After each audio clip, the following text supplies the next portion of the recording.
결혼한 지 5년, 6년 됐는데 네. 남편이 밥을 너무 좋아해요. 네. 삼시세끼. 네. 저희 집에 있는 말인데 일요일 날 제가 짜파게티를 한번 먹자고 했더니 또 밥을 달라 그러는 거예요. 그래서 아이고 우리 밥돌이들 밥하러 가야지 이러고 일어났어요. 근데 그 말에 삐져갖고 한 달째 말을 안 해요.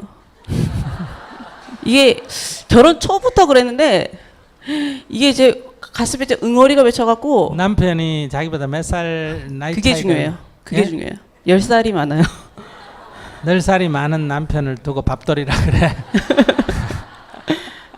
아니, 애교 좀 비슷하게. 애교도 상대가 귀여워져야 애교지. 애교가 정해진 게 있어요. 내가 좋으면 애교가, 상대가 귀여워해줘야 애교지. 속이 터져서 이제는 뭐 화해할 방법도 모르겠고 그냥 하루하루 이게 대충 사는 기분. 그래서 아들한테 좀 미안하고 행복하게 사는 모습을 보여주고 싶은데 이렇게 아무것도 아닌 일 같고 뭐 한 달, 두 달 말도 안 하고. 근데 저기 누가 강제 결혼시켰어요? 연애했어요? 연애 결혼. 근데 뭐가 좋았어요? 회사 과장님이셨는데 네. 맛있는 걸 많이 사줬어요. 얻어먹은 과보요. 얻어먹은 과보로 밥을 많이 해줘야 돼. 근데 요새 밥하기가 뭐가 어려워요. 뭐 불을 떼서 밥을 해요. 뭐 그냥 솥에 쌀 안 쳐가지고 전기만 꽂아 놓으면 되는데 그거 뭐 힘든다고 그래요. 아, 짜파게티가 제가 먹고 싶어서. 네? 자기는 딴 거 먹고 남편은 밥 주고 그러면 되지. 보통 연애할 때 뭐 한 사람 짜장면 먹으러 가자고 한 사람 비빔밥 먹으러 가자고 그래가지고 그 먹는 거 갖고 다툴 때도 있잖아, 그죠? 근데 미국 가서 어떤 박사 부부를 들었는데 자기 부부는 그렇게 해서 한 사람이 양보하고 이쪽을 갈 수도 있고 한 사람이 양보하고 저쪽을 갈 수도 있는데 때로는 너무너무 먹고 싶을 때는 헤어져서 한 사람 짜장면 먹고 한 사람 비빔밥 먹고 이따가 커피숍에서 만나자 이렇게 한대요. 내가 보니까 그 부처님 가르침 안 듣거든. 너는 부처님 가르침들 하는 사람들이다 그랬는데 밥에가 차려주고 자기는 짜파티 먹고 그러면 되잖아요. 그냥 최근에 있었던 일인데 네. 이게 짜파게티가 최근에 있었던 일인데 이게 결혼 생활 중에 이런 일들이 비일비재하고 어떻게 해야 이 말 안 하는 이 한 달 기간을 하루로 줄이고. 주로 그 한 달 두 달 말하는 이유가 먹는 것 때문에 그래요? 시작이? 되게 소심해요. 아니 글쎄 그게 시작이 주로 먹는 것 때문에 그러냐고. 밥도 많죠. 밥 주로 밥 문제 갖고 그래요? 그런 것도 많은 것 같아요. 근데 뭐 그 과장님하고 결혼했으면 조금 경제적인 여유는 있겠네요.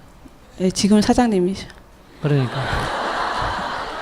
그러면 그 정도 서비스는 해야 안 될까? 아니 밥 좋아하는 거 밥 해주는 거 그 정도 서비스를 해야 안 되지. 그것도 안 하면 어떡해. 그럼 제가 먼저 또 화해를 하지 말고 밥을 잘해주면 되지. 저는 싸워도 밥은 삼시세끼 꼬박꼬박 제 시간에 차려줘요.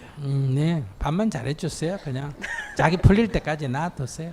자기가 어떻게 해야 화해가 되는데 보통 얘기하면 뭐야 하면 풀리는데 말레가 풀면 되지. 어떻게 하면 주로 풀어져요? 가만 내버려두면 시간이 지나면 풀어져요. 네. 뭐라고 빌어야 풀어져요. 아니 그냥 시간이 지나서 자기가 먼저 말을 해요. 아들이랑 놀러 가고 싶을 때. 지금 아들하고도 말 안 해요. 아들이랑 잘 놀죠. 아들이랑은 뭐 한 90점 아빠 아들한테는. 저한테만 그래요. 그래서 외로워요. 근데 이제 이런 게 있어.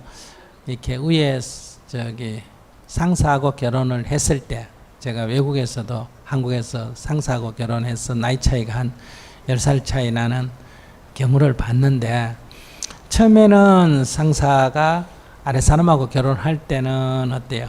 나이 차이는 자기는 생각 안 하고 자기가 늘 위에 있다고 생각하잖아. 그죠? 약간 부인이지만은 뭐 안다? 약간 직원처럼 좀 낮춰보는 게 있단 말이에요. 근데 이제 결혼해서 살면 둘이가 막 먹게 되잖아요. 나이하고도 관계없고 뭐 지휘하고도 관계가 없고 막 먹게 되는데, 근데 그렇게 함부로 대하는 게 항상 그게 기분 나빠하더라고요. 이게 다 컸구나, 머리 굵어졌구나, 이렇게 항상 기분 나빠하는 게 있더라고요. 거기다가 그 경우는 지금은 사자이니까 괜찮지만 그 경우는 외국에 가서 사니까 나이 든 사람이 빨리 적응해요, 젊은 사람이 빨리 적응해요? 외국에 젊은 사람이 빨리 적응하죠. 그러니까 부인이 한 10살 좀 작으니까 부인은 외국에 말도 잘하고 빨리빨리 적응하고, 한국에서 이게 목 힘주고 살다가 가노니까 어때요? 돈은 좀 있는데 적응이 늦는 거예요. 그 사업은 자기가 시작했는데 경영은 실제로 누가 한다? 부인이 다 하니까 이제 바지저고리가 되는 거예요. 자기는 없어도 그만, 있어도 그만, 그냥 그렇게 되는 거예요. 그럼 우리가 생각할 때는 더 좋잖아, 그죠? 부인이 다 해주고 자기는 그냥 돈만 쓰면 되는데, 인간 심리가 안 그래요. 그러니까 이 굉장한, 이 겉으로는 탁 폼지고 싶고 속으로는 위축감을 느끼는 거예요. 그러니까 막 조그마한 갖고 시비를 자꾸 하는 거예요. 그러니까 부인은 자기가 일 다 하는데 이게 계속 도와주진 안 하고 뭐만 한다, 이 딴지만 끄니까 그게 또 이제 화가 너무 나는 거예요. 그러니까 이런 심리가 있기 때문에 자기가 남편이라고 생각하지 말고 심리로 봤을 때 자기가 두 가지를 해야 되는데, 가정을 행복하게 만들려면 첫째, 상사처럼 존중해 준다. 남편이라고 막 묻지 말고 야 이 밥돌이야 이러지 말고, 아이고 우리 어르신은 밥을 참 좋아하셔서 참 다행이다, 아시겠어요? 저희 남편이 원하는 거예요. 그래. 지금 스님 말씀하신 게 딱 원하는 거예요. 그렇게 딱 이렇게 상사로서 존중을 해주고, 그 다음에 두 번째는 약간 술에 취했거나 밤에 잘 때는 이렇게 상사처럼 존중만 하면 안 돼요. 애기처럼 좀 돌봐줘야 돼요. 등도 두드려주고, 이렇게 큰 애기 하나 키운다, 이렇게. 작은 애기만 너무 귀여워하면 그것도 삐져요, 이 심리가. 그러니까 아무리 아들이 귀여워도 남편을 우선시해야 돼요. 내가 아이보다 남편을 우선시하면 남편의 아이를 굉장히 극진해요. 근데 내가 아이를 너무 극진하고 남편을 무시하면 애가 아이를 굉장히 이렇게 갈등이 심하고 싫어하고 성질내고 이래요. 심리가 그래요. 남자라는 게 이게 덩치만 크지 진짜 속으로 들여다보면 텅텅 비었어요. 그러니까 아내가 잘한다 잘한다 당신이 왕이로서이다 이러면 죽을 똥 살똥 일을 해요. 아시겠어요? 근데 딱 무시하면 기가 딱 빠져가 맥을 못 쳐요.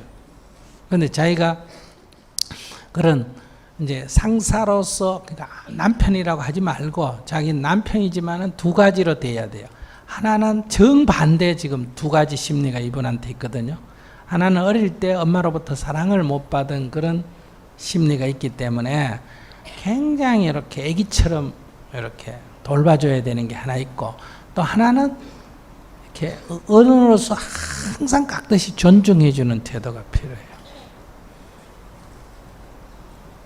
그래서 자기 심정은 내 이해는 돼요. 나보고 어쩌란 말이냐 이러면 이게 문제고, 어른으로서 대우해주면 또 뭐 삐지고, 애로서 대하면 무시한다 그러고 이렇게 되는데, 두 가지 이중 심리가 있기 때문에, 그러니까 그걸 잘 적절히 맞추는 게 필요하다.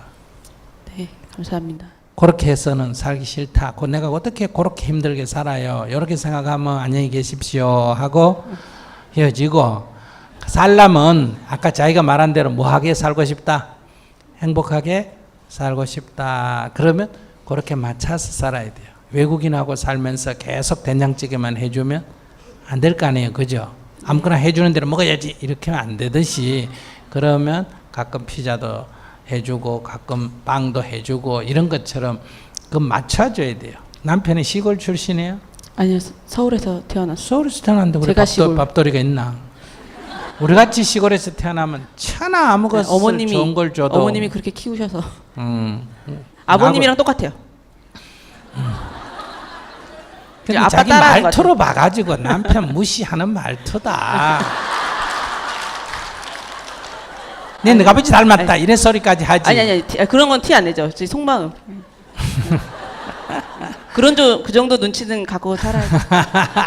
그 정도는 예의를 갖춘다고 조금 더 갖춰보세요. 그렇게 네, 해서 저는- 이렇게 좀 약간 이렇게 대우를 해줘야 돼. 부인한테도 자꾸 무시당한다고 느끼면 굉장히 마음이 상해요. 그러니까 깍듯이 오늘 가서 스님 법문 듣는데 내가 당신을 좀 무시한 것 같다. 당신을 좀 왕으로 깍듯이 모셔라. 어른으로 깍듯이 모셔라 그러더라. 그래 봐요. 그 중이 지가 뭘 안다고 틀림없이 이래 말합니다. 그런데 속으로는 중국가 알기는 안 해. 이렇게. 그러니까 스님을 좋아하게 될지도 몰라요. 네. 그러니까 딱 그렇게 얘기를 하고 밤에 잘 때나 술 먹고 취했을 때는 어른으로 대하면 안 돼요. 그때는 애기처럼 등 떠들어주고 이렇게 젖 물려주고 그래야 돼. 네. 그렇게 대해야 왜냐하면 잠들 때나 술 먹었을 때는 이렇게 무의식의 세계로 들어가거든요.